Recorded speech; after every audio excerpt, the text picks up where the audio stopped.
Muito bem, então vamos começar com uma oração? Vamos orar? Senhor, nós te agradecemos em nome de Jesus, Pai, por essa oportunidade que nós temos, Pai, de não apenas conhecer, Pai, os colaboradores, as famílias envolvidas ali na Anima School. Te agradeço muito, Senhor, pela iniciativa, te agradeço pelo chamado que o Senhor fez a eles ali, Senhor, o chamado, a vocação. Te agradeço porque eles fazem parte de um tempo, de uma época, de uma época linda, Senhor, de participar de um momento, de uma iniciativa que veio do céu, que veio do Senhor, de restaurar, de reorganizar a educação tal como o Senhor não apenas desenhou, mas que o Senhor também permitiu que se desenvolvesse ao longo da história. E eu te agradeço porque a Anima faz parte desse momento e te pedimos em nome de Jesus, Pai, que o Senhor dê a eles tudo o que eles precisarem, todos os recursos, todas as capacidades, é, enfim, tudo que eles precisarem para que o processo deles ali seja tranquilo, seja proveitoso e seja frutífero para o reino do Senhor, Pai. Te agradeço por cada família aqui presente, cada família representada. Te agradeço também pela oportunidade, Senhor, de conhecê-los nessa função, Senhor, de mediador. Eu sou professor, é claro, mas eu gosto também de pensar como mediação entre a conversa que eles começaram a ter sobre a educação clássica e os autores e os textos e a própria tradição clássica, que a gente também faz parte dessa conversa, Pai. Te peço que o seu nome seja glorificado em tudo que nós fizermos e que, em nome de Jesus, Pai, a gente reconheça a sua direção, a sua orientação para aquilo que a gente fizer, principalmente no caso da escola ali, cuidando de famílias, de vidas, de crianças. E eu te peço que o Senhor os abençoe, Pai. Em nome de Jesus, amém. Muito bem, então vamos lá. Deixa eu só apresentar não, só passar aqui pela ementa, para dizer para vocês que hoje, nesse encontro de hoje, a gente vai fazer aquilo que pode ser considerado como uma introdução, né? Ou seja, a gente vai tratar daquele capítulo do livro que no livro chama exatamente introdução. Lá na ementa não ficou chamado introdução, não, ficou chamado Fundamentos da Educação Cristã Clássica.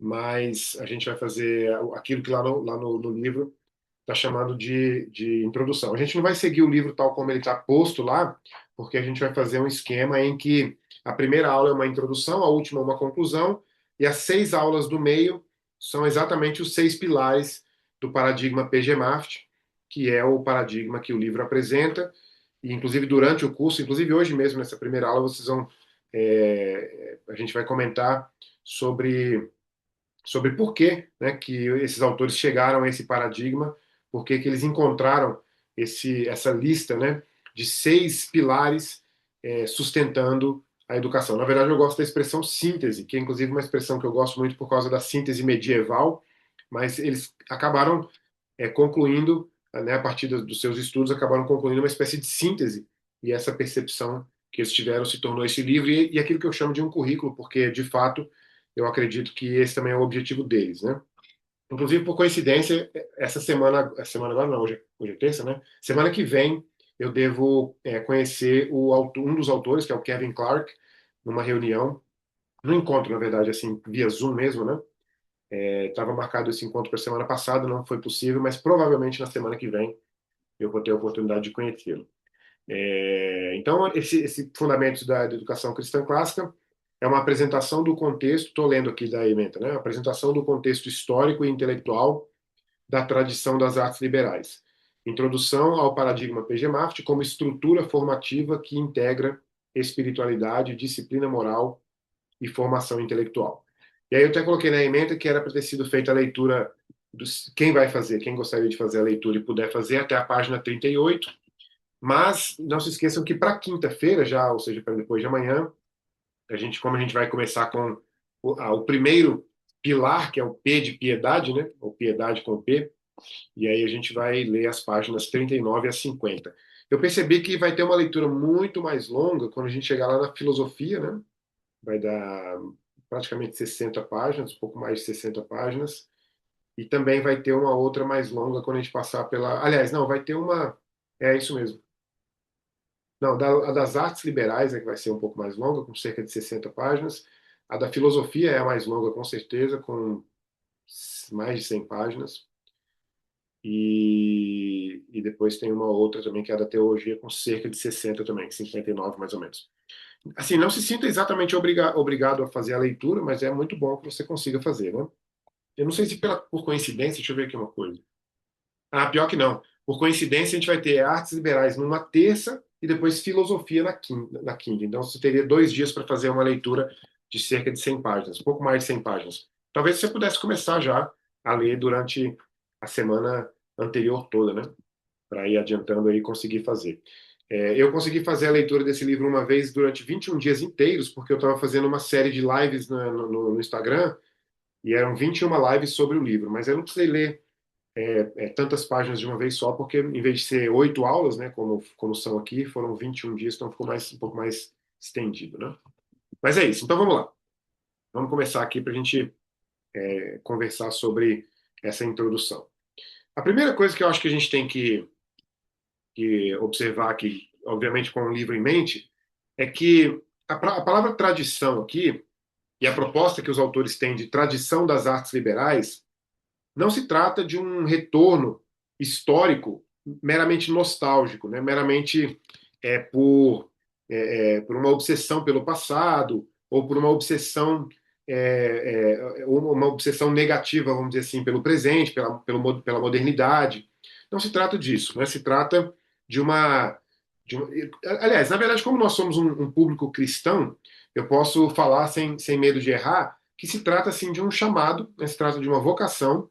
Em algum momento, em algum dos vídeos que eu gravei para vocês, eu cheguei a mencionar que o retorno à educação cristã clássica é interessantíssimo. Eu acho que eu até podia traçar aqui uma linha do tempo. Deixa eu só compartilhar aqui aquela tela do quadro branco.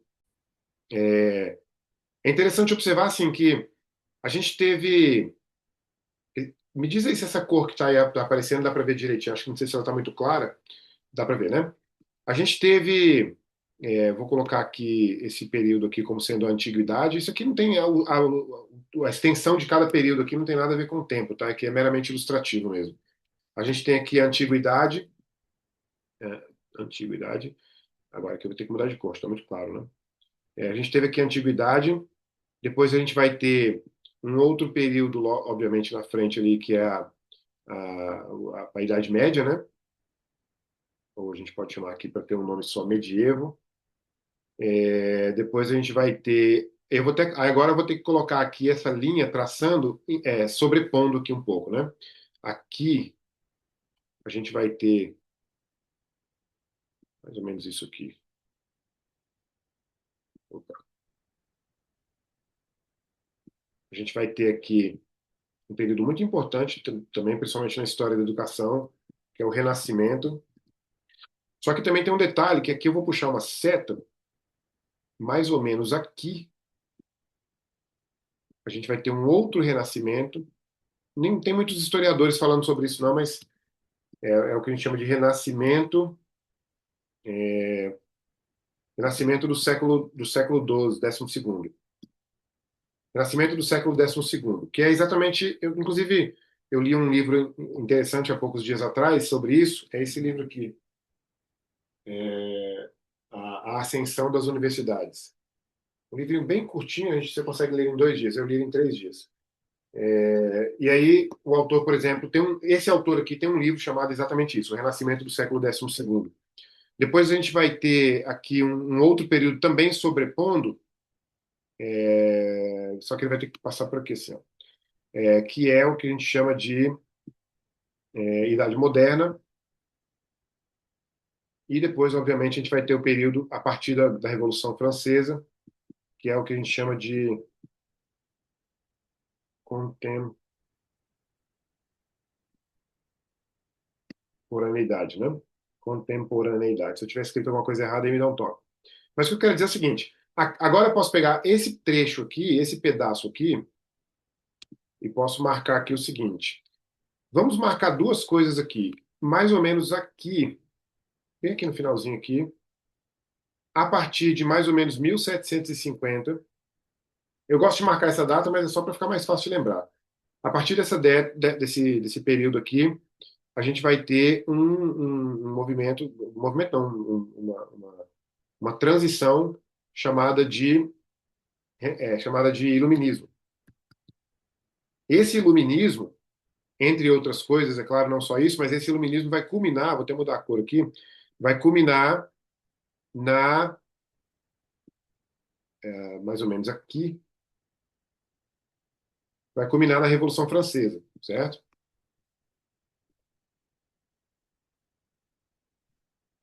Na Revolução Francesa. E aí eu quero fazer o seguinte, o que que eu quero fazer? Eu quero transferir esse pedaço aqui, ó, quero transferir esse pedaço aqui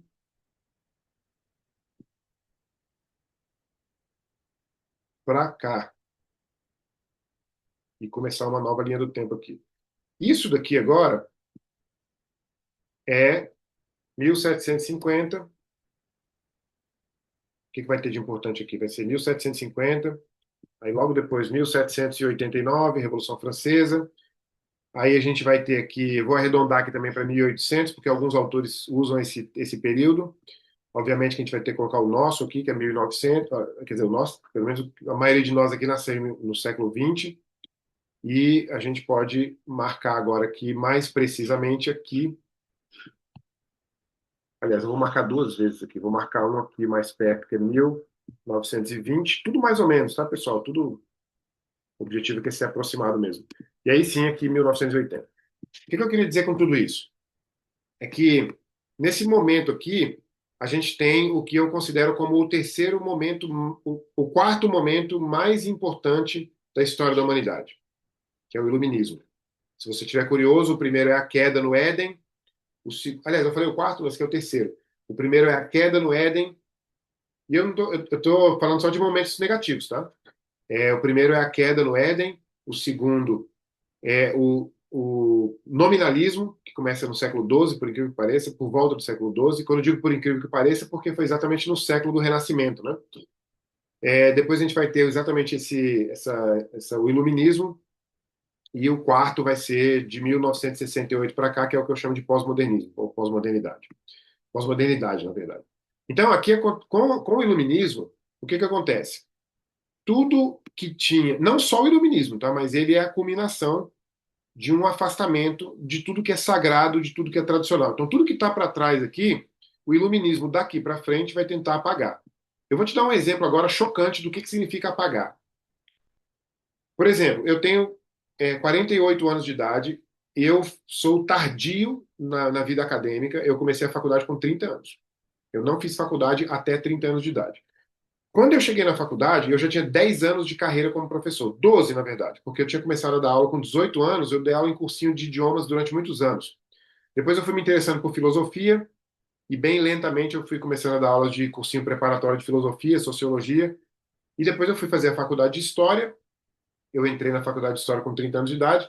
Quando eu terminei a faculdade de História com 14 anos de idade, com 14 anos não, no ano de 2014, olha só que tem pouco tempo, né? Quando eu terminei minha faculdade de História em 2014, em 2015, no ano seguinte, foi a primeira vez que eu ouvi falar de educação clássica, trivium, quadrivium. Olha só, depois de ter terminado uma licenciatura, depois de ter sido licenciado pelo meu país para dar aula em escola, eu nem cheguei a ouvir falar da palavra artes liberais, trivium, quadrivium, educação clássica, nada disso ninguém falou para mim na faculdade. O que que é isso, se não parte de um projeto deliberado do iluminismo para destruir, para eliminar da mentalidade humana tudo que veio antes do iluminismo, concorda? E na verdade é um projeto muito bem sucedido, né? Muito mais sucedido, muito mais bem sucedido do que muita coisa boa que tem por aí. Então, o objetivo dessa apresentação aqui é dizer o seguinte, que a partir desse momento aqui, então, a educação começa a declinar, a educação cristã clássica começa a declinar, certo? Porque começa a entrar no lugar dela, ascendendo aqui, o que depois passou a ser chamado de educação moderna, certo? Os anos vão passando, as décadas vão passando. Quando a gente chega aqui em 1920, uma figura chamada John Erskine. John Erskine, eu acho que a pronúncia é Erskine, não é Erskine. O John Erskine começa a dar aula na Universidade de Colômbia, retomando os clássicos de toda a história do pensamento ocidental. Mais ou menos 10 anos depois, ou pelo menos 10 ou 20 anos depois, uma outra figura importante, chamada, um filósofo da educação chamado Mortimer Adler. Eu acho que o Mortimer Adler foi aluno do John Erskine, tenho quase certeza. E aí ele dá continuidade a esse movimento de educação cristã clássica. E para nós, especificamente aqui da Anima, vai importar para a gente principalmente a partir daqui, 1980. Aqui, a partir de 1980, a gente vai ter principalmente, na verdade, um pouco antes, aqui 40 ou 50 mais ou menos, a gente vai ter a famosa Dorothy Sayers, que, por mais que seja famosa, ela é responsável por um aspecto da renovação da educação clássica, mas por um aspecto, infelizmente, muito incompleto. Não negativo, mas muito incompleto. Os próprios autores do nosso livro aqui vão identificar isso. Depois a gente tem uma outra figura também muito eminente, que é o Douglas Wilson. Não sei se vocês já ouviram falar do Douglas Wilson, ele é vivo, é claro, e ele é bastante ativo e ativista, inclusive, em defesa do homeschooling, em defesa da educação cristã clássica, lá nos Estados Unidos. Ele tá botando fogo em tudo lá, ele é daqueles assim, meio. Ele não é desbocado porque ele fala palavra não, mas ele fala um monte de coisa que deixa o povo muito com raiva dele. Inclusive, agora ele tem falado muito sobre uma coisa muito interessante que eu acho que todo mundo devia ouvir com atenção, que é o tal do nacionalismo cristão. E é óbvio que o nacionalismo cristão não tem nada a ver com o nacionalismo nazista, não tem nada a ver com o nacionalismo, enfim, nazista, pelo menos, ou fascista, né? Enfim, esse quadro aqui, eu trouxe esse quadro aqui cronológico só para dizer para vocês o seguinte, que a partir da década de 1980 começa um renovo a partir do Trivium. A partir dali, um pouco depois, na década de 90, na década de 2000, a gente já tem uma observação maior a sete artes liberais acrescentando o quadrivium também. É claro que as escolas que começaram com o trivium tinham, obviamente, matemática, física, química, biologia, claro que tinham, mas não levavam isso em consideração com base na tradição, por exemplo, do quadrivium. Depois a gente vai ter, aí sim, a gente vai ter, depois do Douglas Wilson, a gente vai ter esse livro aqui, que é um livro importante também para esse tempo, que é A Sabedoria e Eloquência, que é um livrinho assim muito água com açúcar, né? Para quem tá chegando na educação clássica é ótimo, para quem já está nela é mais legal assim para poder comentar e tal. Tem alguns insights interessantes, principalmente na parte do currículo. Mas pelo menos esse livro aqui já saiu só das sete artes liberais e acrescentou o quê? Exatamente isso aqui, ó, sabedoria e eloquência. Se bem que a eloquência ainda está dentro das artes liberais, né? Mas sabedoria não exatamente. E aí a gente chega então finalmente no na tradição das artes liberais, que eu tenho certeza, e eu vou falar isso com o autor na semana que vem, se eu tiver a oportunidade realmente de encontrar com ele, eu vou falar para ele que o que eu acho que aconteceu com eles dois foi que eles receberam um insight de Deus bem específico. Tipo assim, senta numa mesa e escreve não apenas uma história da educação cristã clássica, não apenas uma história da filosofia da educação cristã clássica, mas escreve aí o que que a gente precisa resgatar como um conjunto e feche isso aí num livro, que a partir daí eu vou fazer um trabalho, né, nessa renovação da educação clássica, né? Então, essa é a justificativa, vamos dizer assim, para aquilo que eu falei no começo aqui, é que o livro apresenta não exatamente um retorno nostálgico à história, mas ele apresenta uma visão completa de educação. A base dessa educação completa que eles apresentam é o homem, a verdade, a virtude, a sabedoria, a eloquência. E quando eu digo homem aqui, é óbvio que a gente não está falando aqui do homem como antropocêntrico, né? Ou seja, como as coisas girando em torno do homem. Mas é preciso que nós, que estamos dentro da educação clássica, como professores, como formadores, que a gente saiba, que a gente tenha uma antropologia essencialmente bíblica, porque se a gente não sabe quem é o homem, e aí quando eu digo quem é o homem, eu estou falando quem é o homem no sentido de doutrina. Existe na Bíblia uma doutrina do homem, né? Os teólogos escrevem os seus tratados de teologia, e dentro das doutrinas diferentes que eles abordam, está lá a doutrina do homem, né? A doutrina antropológica. Se nós não soubermos quem é o homem, como que nós vamos saber para que a gente está formando esse homem, né? E quando eu digo para quê, estou falando em futuro, né? Para quê no sentido de qual é o objetivo lá na frente, o que eu quero, né? O que eu quero que termine lá o ensino médio, o terceiro ano. Então a gente precisa de uma antropologia essencialmente bíblica e obviamente esse livro aqui apresenta isso. Aliás, eu quero dizer para vocês o seguinte: eu não tenho medo de errar no que eu vou dizer. O livro é completo. A única coisa que falta nesse livro é desenvolver cada parte. Os autores, infelizmente, eu acho que pelo menos o Kevin Clark vai sair fora disso.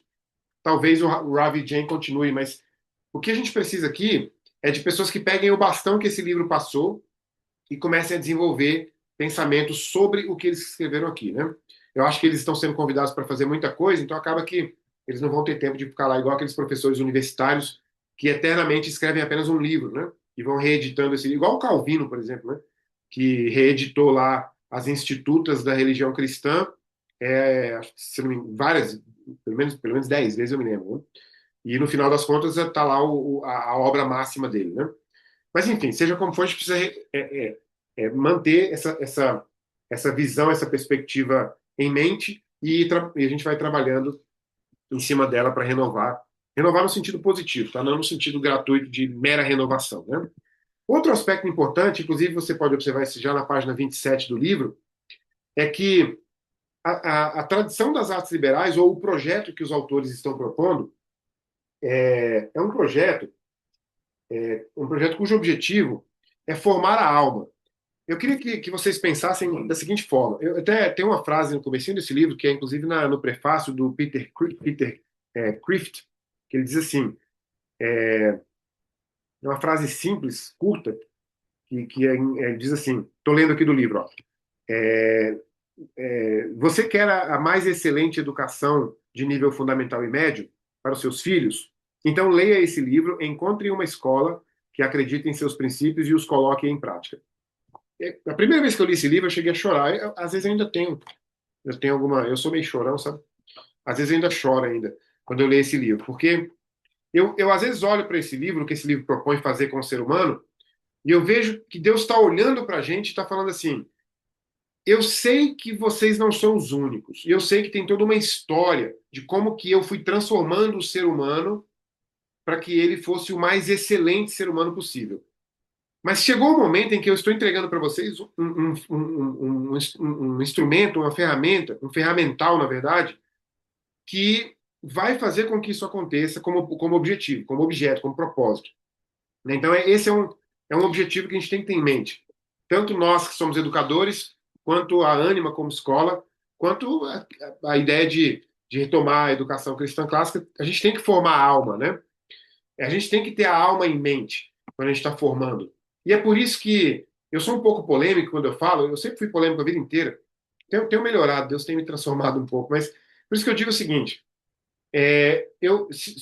Deus nunca deixou que eu fosse rico, porque se eu fosse rico eu ia abrir algumas empresas que iam ser bastante polêmicas, né? Por exemplo, eu ia abrir uma escola e na entrevista para receber a família para a escola, eu ia dizer para a família que o nosso objetivo não é formar ninguém para emprego nenhum. E que se eu ouvir falar de emprego na escola, eu vou pedir para o aluno se retirar da escola. Claro que eu estou exagerando aqui de propósito para chamar a atenção, mas o objetivo é formar alma para a eternidade.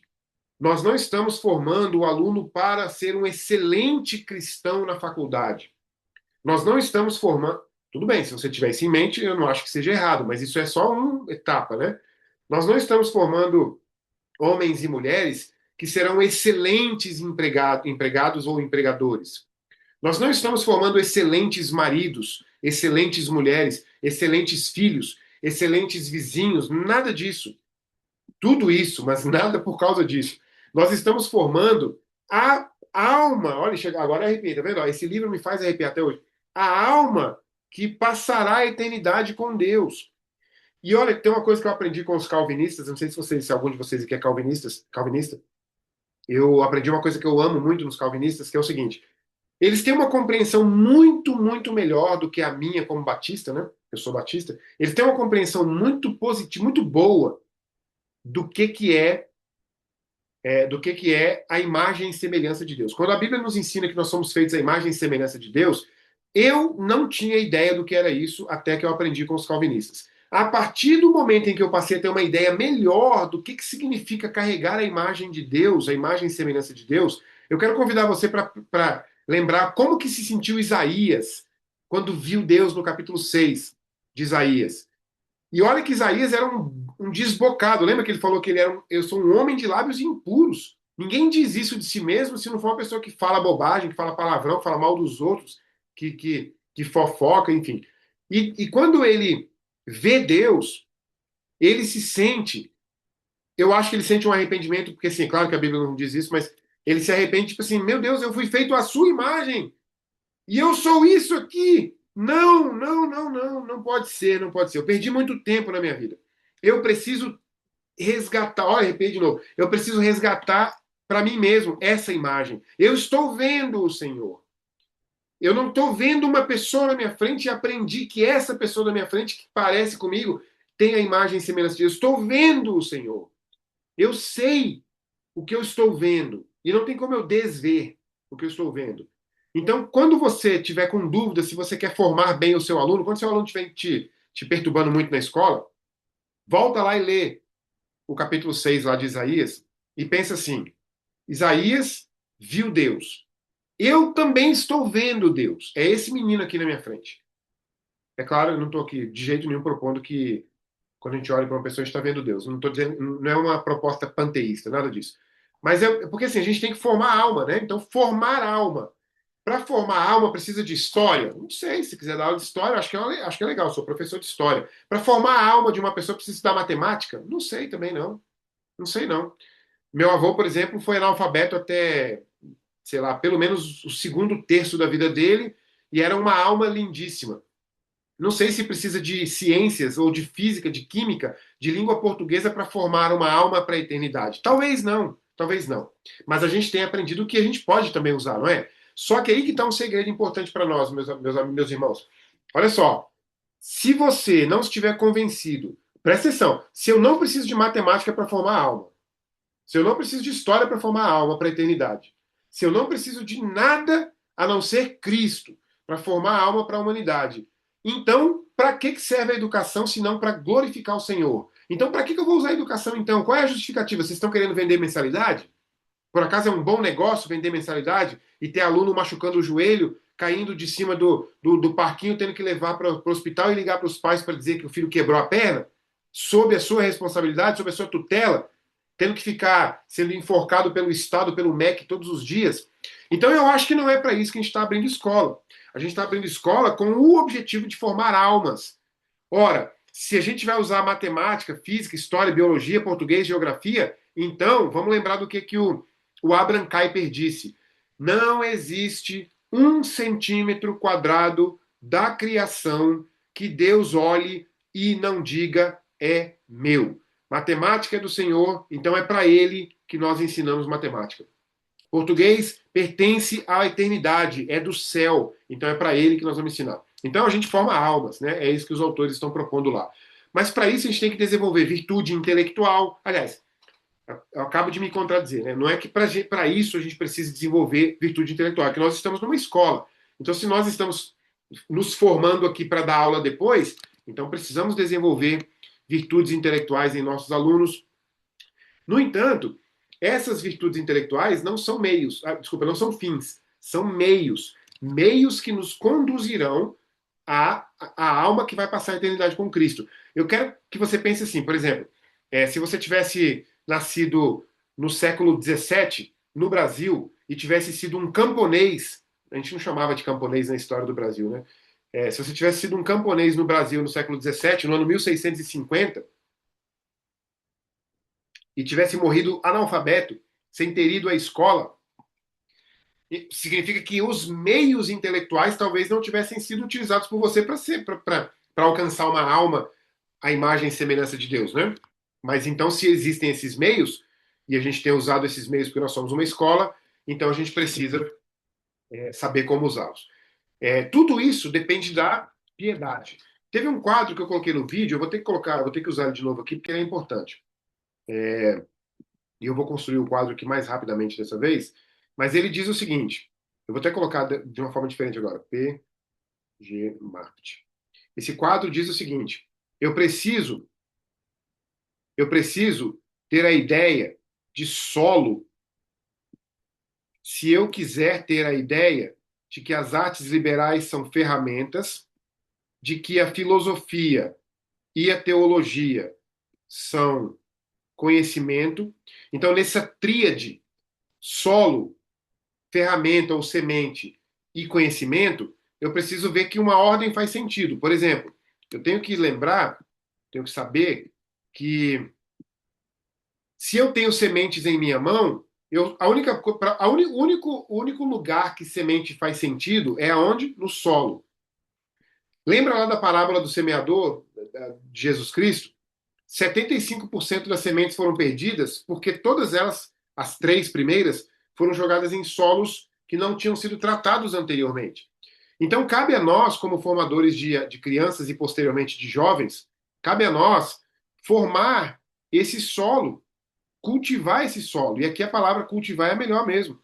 Então, eu cultivo esse solo através da piedade, que por sua vez vai representar aqui o coração. Eu cultivo esse solo através da ginástica, que por sua vez vai levar em consideração o corpo. Eu cultivo o solo através da música, que eu gosto de colocar a música como a mente, só para ter uma diferença entre corpo e coração, né? Mas na Bíblia, mente e coração é a mesma coisa, né? Então a gente pode colocar aqui a ordenação dos amores. Santo Agostinho dizia isso, né? Música é harmonia, é ordem. Aliás, música não é som só, né? Música é harmonia, é ordem. Por exemplo, os modernos cristãos ainda, que foram responsáveis pela revolução científica, eles conseguiam ver ordem e harmonia no universo, a harmonia dos astros, das estrelas, né? Então, tudo isso vai ser tratado com nesse processo que a gente vai vendo um por um agora nos próximos dias, né? Tudo isso vai ser tratado como solo, e a gente vai plantar nesse solo as artes liberais. As artes liberais é que serão as ferramentas plantadas nesse solo aqui, ó. Você vai jogar as artes liberais no coração, no corpo e na mente, na ordenação dos amores. Na verdade, eu acho que melhor que a ordenação dos amores é a ordenação dos afetos, é porque eu estou pegando no latim aqui, que é ordo amores, acho que dos afetos é melhor. E aí, a gente também tem que fazer o seguinte: tudo isso daqui, a gente tem um objetivo com isso. O objetivo, você sabe que uma das definições melhores da criação para mim, sabe qual é? Conhecer Deus e eu acho que é o primeiro ou segundo artigo de fé do Westminster, esqueci agora como é que chama. Mas é conhecer Deus e glorificá-lo para sempre, e enjoy him forever, né? Aproveitá-lo, esqueci a palavra melhor em português. Quem sabe melhor a palavra enjoy em português é aproveitá-lo para sempre, né? Eu esqueci agora qual a palavra que a gente usa em português. Conhecer Deus e enjoy. É gozá-lo para sempre. Isso, para sempre, exatamente. Então, isso é feito na filosofia e na teologia. E é por isso, meus irmãos, isso aqui é importante demais. Para mim, pelo menos, isso aqui é caríssimo.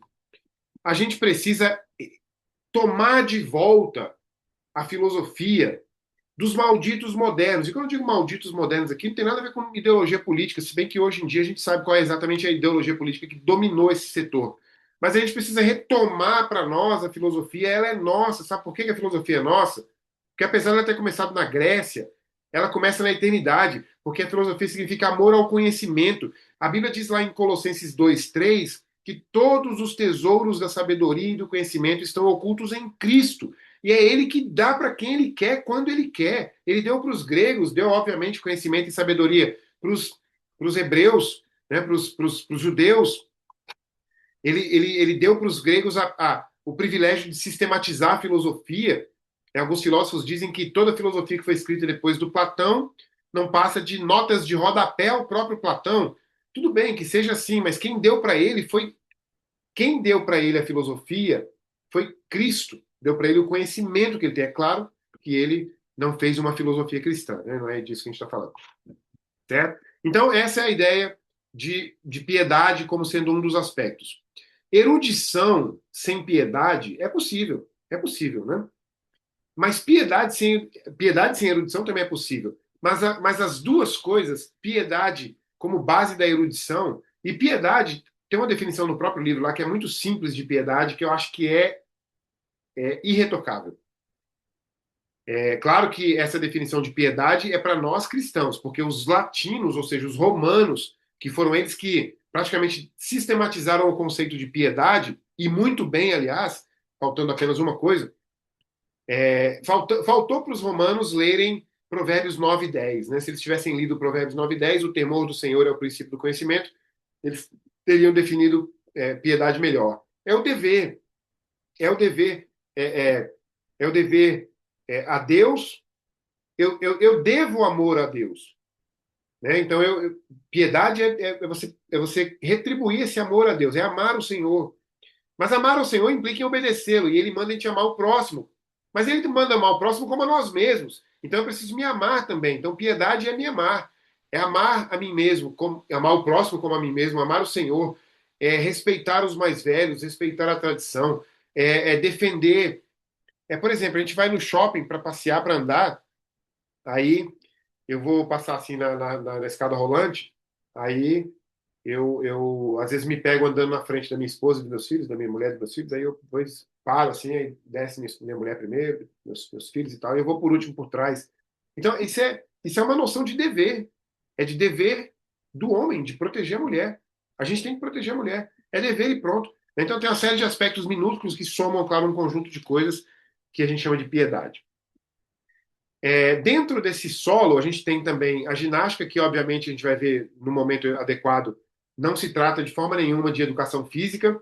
A escola que eu dou aula, por exemplo, nos Estados Unidos, é uma escola cristã clássica, inclusive o dono da escola é o próprio Douglas Wilson, é a maior escola de educação cristã clássica do mundo. Eu dou aula no ramo online dessa escola, e eles não têm educação física na parte online, é óbvio que não tem, né? Mas tem o quê? Ginástica. Então eu, como professor, no Zoom, eu pego o aluno, por exemplo, assim, mais ou menos igual tá lá o Ricardo agora, e falo assim, ô Ricardo, vamos soltar o pescoço aí, senão você vai acabar dormindo. Mas assim, postura física, né? O aluno está falando comigo no chat, ó, não está na hora de falar no chat agora. Sabe? Postura mesmo. Ginástica significa corpo, significa tratar do corpo para a glória de Deus, né? O templo do Espírito Santo. E obviamente que tem a música também, que a gente vai ver com muito mais profundidade, tanto na parte das artes liberais quanto na parte da própria música depois, né? É, O amor é a virtude central, a gente viu agora há pouco, eu falei que a gente ama o Senhor, ama a si mesmo e ama o próximo. Educação, eu me lembro, uma das melhores definições de educação que eu vi, aqui tem uma excelente definição de educação, aliás, né? A gente pode manter essa definição de educação cristã clássica, eu vou ler ela daqui a pouco em voz alta, está lá na página 30. Mas eu vi uma definição de educação uma vez, dada por esse autor aqui, um padre católico, chamado Ivan Illich. E não é o personagem, é claro, do Dostoiévski, né? Mas, enfim, o Ivan Illich, o padre Ivan Illich, ele escreveu esse livro aqui que é chocante, Sociedade Sem Escolas. E é claro que ele não está propondo uma sociedade sem escolas, é claro que o nome aqui do título, o título é provocador, né? É provocativo, é uma polêmica, mas o que ele está dizendo é o seguinte: educação pressupõe voluntariedade nas duas pontas. Eu me voluntario a ensinar e o Joãozinho lá se voluntaria a ter aula comigo. Hoje aqui está acontecendo educação. Na escola que vocês dão aula, não acontece apenas educação. Na escola que vocês dão aula, acontece educação e ensino. O que é o ensino? O ensino é quando há compulsoriedade. Né? Então, a educação é quando é voluntária. E nós que somos chamados para glorificar o Senhor, nós estamos aqui para glorificar o Senhor. A educação é um mero meio. Como eu disse, a educação não tem necessidade alguma. Ninguém precisa de educação formal. Ninguém nunca precisou durante milênios, durante centenas de anos. É claro que eu quero crer que quando em Deuteronômio 6, quando Deus diz que vocês vão contar essas histórias para os seus filhos e vão ensiná-los ao se levantarem, ao se deitarem, ao andarem, ao comerem e tal, ele estava pensando já numa maneira sistemática de ensinar. Mas então a educação não é neutra. Se você resolveu ser educador, você pode ter certeza que você tem nas suas mãos uma das maiores armas que o século XXI conhece. Educação é arma. E eu não sei se você concorda comigo, mas a gente está em guerra, né? Lembra lá em 2 Reis, capítulo 8, acho que é 8, né? Quando Josué não, Josué, quando Eliseu é alertado lá pelo seu ajudante lá, que vem um exército sírio contra ele, e ele está tranquilo porque ele consegue ver os exércitos espirituais lá por trás protegendo ele, mas o ajudante dele não vê a batalha espiritual. Nós estamos em guerra. Quer a gente abra a boca para dizer isso ou não, e uma das nossas armas é a educação. Né? Não sei se vocês gostam do professor Olavo de Carvalho, eu estava assistindo uma aula dele anteontem, e ele disse o seguinte, que muito mais importante do que eleger o presidente é abrir uma escola cristã.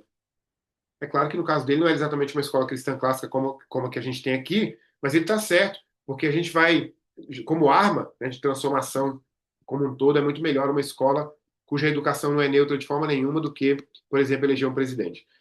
Formação moral e espiritual é um outro aspecto. Eu estou aqui olhando uma lista que eu fiz de aspecto aqui, mas a gente não precisa passar por todos eles individualmente, não. Deixa eu ver o que eu posso dizer um pouco mais para frente aqui.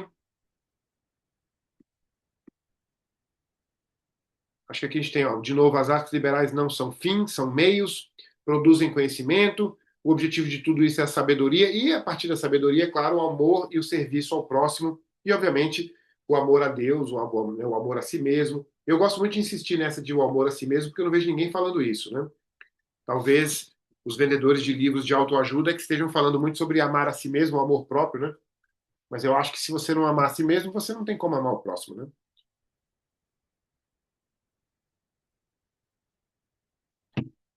Obviamente que a introdução vai entrar nas artes liberais, e a gente vai falar sobre elas no seu devido momento.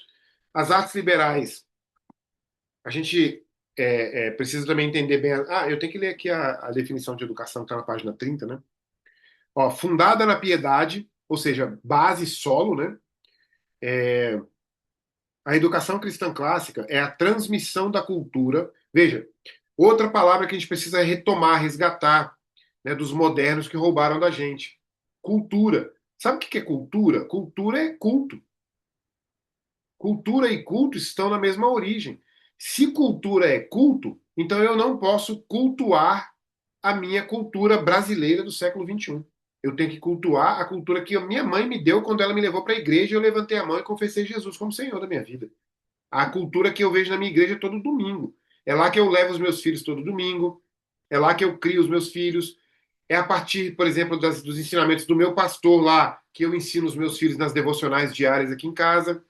É a cultura da igreja. Aliás, o próprio Kevin Clark, que é o autor desse livro, ele tem uma iniciativa nos Estados Unidos chamada Ecclesial Schools. São escolas dentro de igrejas. A gente tem que fazer isso aqui no Brasil. Com certeza vai chegar aqui, né? Tudo que acontece lá nos Estados Unidos chega aqui, o bom e o ruim, né? Então a gente vai ter escolas dentro de igrejas. O caso de vocês, por exemplo, da Anima é mais ou menos isso, né? Vocês começaram na igreja e hoje estão instalados dentro de um prédio da igreja. Então a escola é na igreja. Aliás, a escola é a igreja.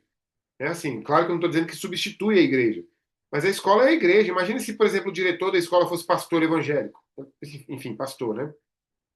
Imagina se o coordenador da escola fosse também um pastor. Imagina se, eu estou colocando tudo no masculino aqui, pessoal, mas não é machismo não, tá? Imagina se dentro da escola, em vez de um psicólogo, como praticamente vai exigir agora o MEC, né? A gente tivesse um conselheiro bíblico, né? Então, a escola é a igreja, a gente tem que ter essa ideia. Então, voltando aqui para a definição. Fundada na piedade, a educação cristã clássica é a transmissão da cultura da igreja. Aí vem, eu gosto das palavras, eu fui professor de línguas há muito tempo. Através é uma palavra que indica meio, modo, método. Através de um corpo docente de amigos. Aí eu posso perguntar assim, quer ver? Ó? Ricardo, Daphne, Miriam e Daniele, são os que eu sei aqui que são professores da Anima, né? Quem mais aqui que eu não perguntei que é professor da... Letícia, você também é professora? A Letícia também é, disse aqui a Laila, né? Rafisa, não sei se é. Mas enfim, ó, vocês são amigos? Vocês saem juntos? Não precisa responder não, tá? Porque pode ser constrangedor, né?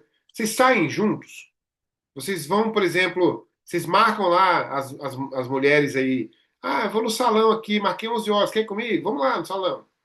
Vocês vão fazer feira juntos, no sábado de manhã? Vocês vão pro shopping juntos? Vocês vão. Os homens aí, ó. Todo mundo aí que torce pro Palmeiras. Vocês assistem os jogos do Palmeiras juntos no fim de semana? Esses dias eu convidei um irmão para fumar um charuto aqui. O irmão falou assim: ó, charuto eu não fumo, não, mas bater papo eu bato papo o dia inteiro. Mas vocês são amigos? Vocês estão juntos todo dia?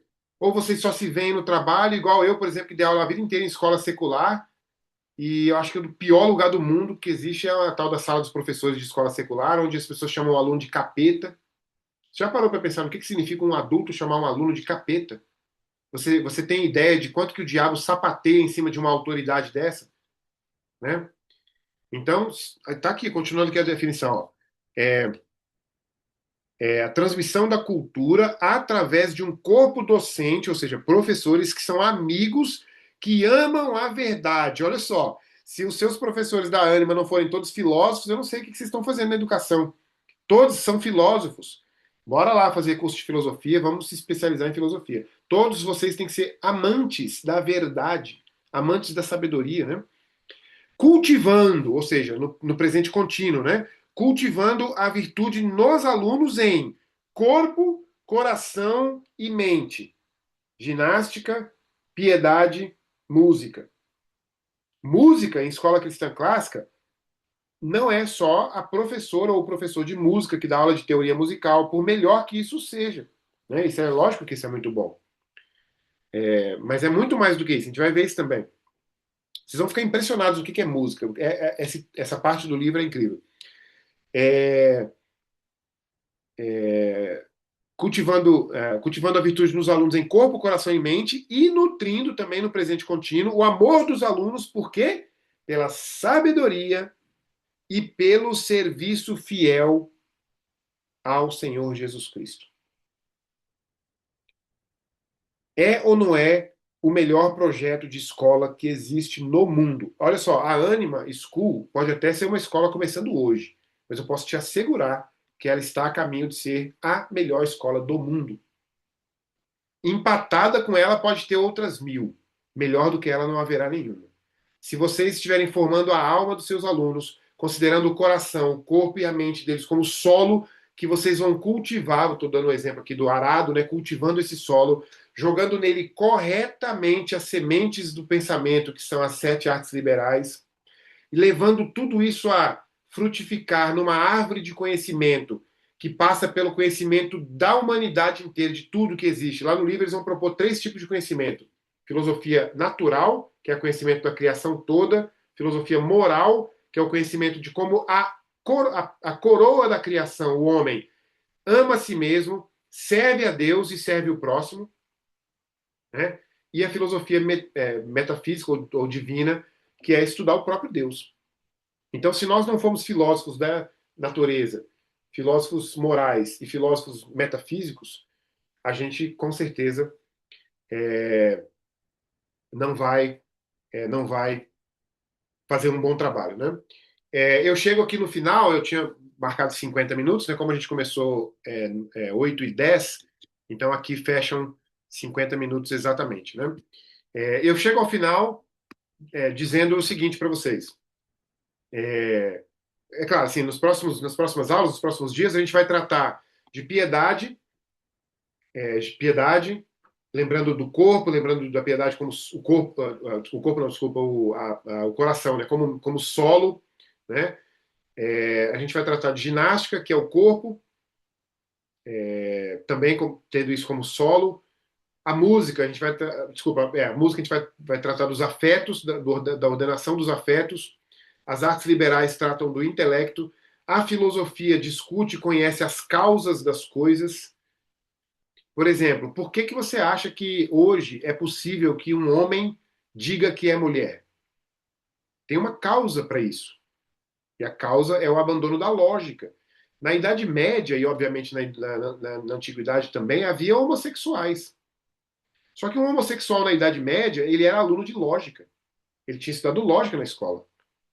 Então, quando ele como homossexual, se ele se sentisse como mulher, ele poderia pensar assim: por mais que eu me sinta como uma mulher, eu jamais poderei ser uma mulher. Não faz sentido.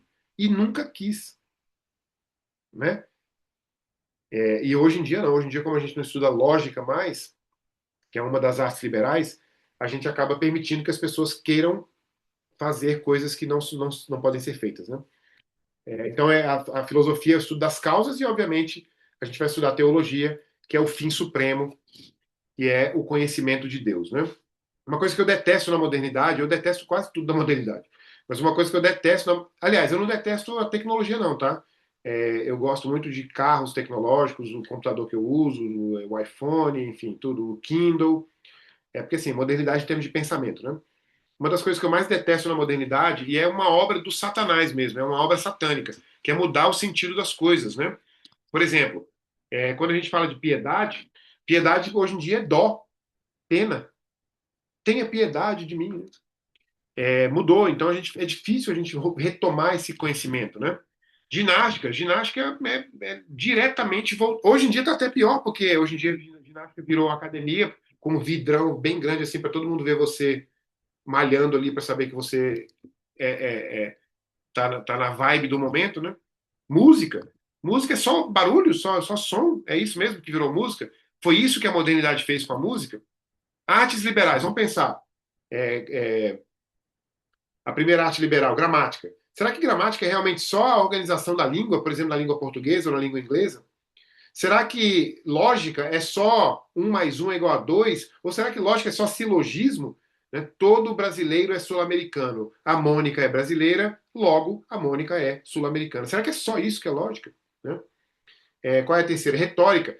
Retórica virou coisa negativa, né? Ah, sai daqui com essa retórica. Eu não vou ficar ouvindo políticos, eles são cheios de retórica. Gente, mas que maldição, né, que aconteceu na modernidade. Veja, imagine se São Tomás de Aquino ouvisse uma coisa como essas, né? Nas artes liberais, tudo que a gente vai estudar aqui mudou o nome. Tudo que a gente vai estudar aqui, o diabo tocou a mão.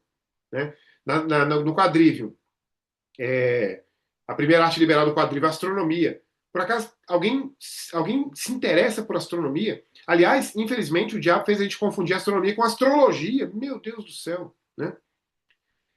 Geometria é parte da matemática, mas é uma parte tão ínfima e tão relegada aos primeiros anos da escola, né?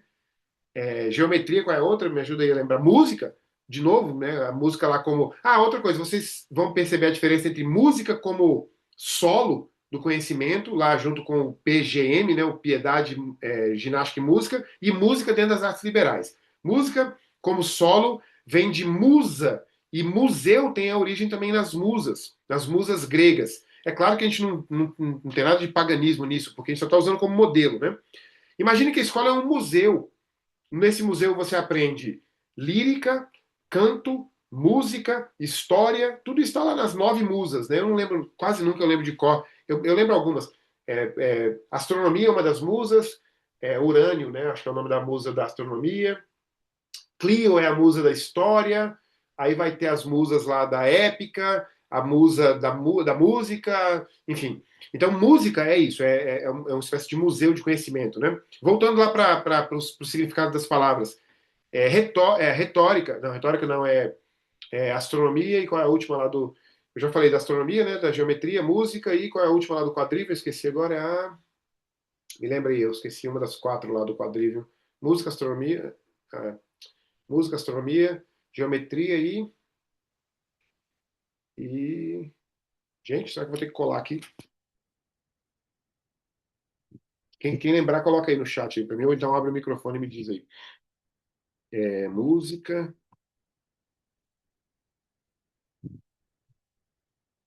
Pior que, à medida que eu vou tentando colar aqui, o cérebro não pensa, né? Aritmética, obrigado. A aritmética também se tornou uma parte inicial da matemática, né? Quando você vai para filosofia, filosofia virou coisa de maluco, coisa de hippie, coisa de gente que fuma maconha, coisa de gente que vai para seminário de teologia depois de ser crente a vida inteira e desvia da fé por causa da filosofia. Virou um pandemônio filosofia. Mas não, filosofia é o amor pelo conhecimento. Vocês amam o conhecimento? Pode responder sim com a cabeça, se for sim. Vocês amam o conhecimento? Vocês querem que os seus alunos amem o conhecimento? Seus filhos? Vocês querem que a escola dos seus filhos e a escola que vocês trabalham seja uma escola que ama o conhecimento? Então a gente tem que resgatar a filosofia também. E é lógico que a gente tem que resgatar a teologia, porque a gente também pensa que teologia é coisa de pastor, coisa de padre, né? Então esse é o resgate que a gente vai fazer. Então eu encerro aqui de fato agora. Eu vou fazer o seguinte, eu vou parar a gravação agora, e aí eu vou abrir para vocês fazerem quantas perguntas vocês quiserem. A partir desse momento, quem quiser desligar a câmera e ir embora está dispensado, assim, do ponto de vista estritamente da aula, tá certo? E quem quiser ficar, pode ficar à vontade por quanto tempo vocês quiserem, tá joia? Deixa eu só apertar o stop aqui na gravação.